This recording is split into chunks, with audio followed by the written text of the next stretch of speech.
the wife of the late Shane MacGowan has joined calls for his band's hit Fairytale of New York to be crowned this year's Christmas #1 single. The Pogues star Shane passed away peacefully at home on Thursday, November 30, aged 65, shortly after being discharged from hospital where he had been receiving treatment for an infection. The singer's final years were blighted by illness and hospital stays, with Shane's bout of viral encephalitis leaving him bedridden in intensive care earlier in 2023. Shane and his band were best known for the Christmas classic track Fairytale of New York, originally released in 1987 and featuring Kirsty MacColl. The song is arguably the nation's most loved festive tune.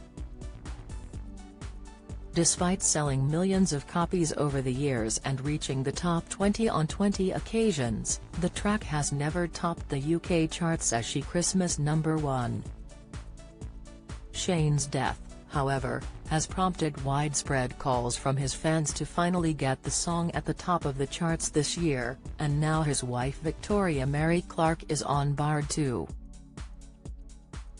Bookmakers have since installed the hit as the favourite to achieve the coveted spot, ahead of the likes of Mariah Carey's All I Want for Christmas Is You. Speaking to BBC Radio 4 on Saturday, Victoria agreed, "It would be nice, wouldn't it?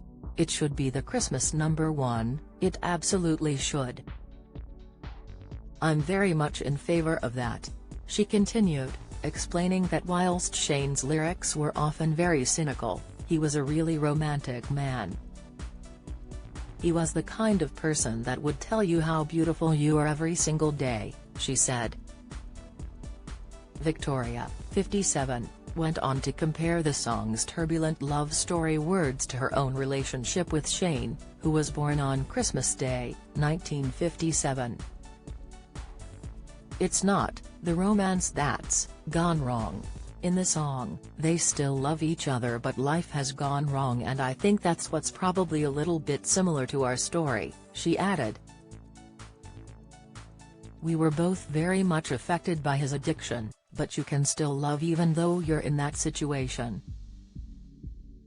And you can be very desperately unhappy as well as in love." Indeed, Shane suffered a long history of serious health issues and struggled with alcohol and drug problems. Concerns over his health grew throughout the 1980s and 1990s, so much so that he joked in 2014 he had been given 6 months to live for 35 years. Journalist Mary, who broke the news of his passing as a result of pneumonia, said of Shane's drinking habits, "It was always difficult for me because I knew when I met him that he liked to drink, but I didn't understand that as being something challenging or difficult."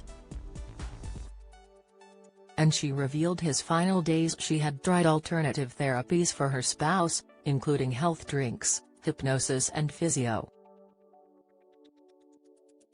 "He was putting up a really strong fight," she told the Brendan O'Connor show on RTE Radio. "He was trying very hard to breathe. He wasn't ready to give up. He wasn't ready to stop fighting, but his body did it for him." Sharing the sad news of his death on social media, Victoria wrote on Thursday, "I don't know how to say this, so I am just going to say it.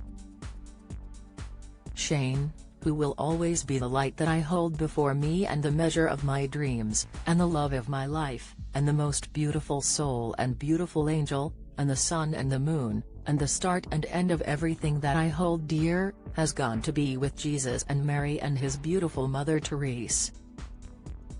Follow Mirror Celebs on Snapchat, Instagram, Twitter, Facebook, YouTube and Threads.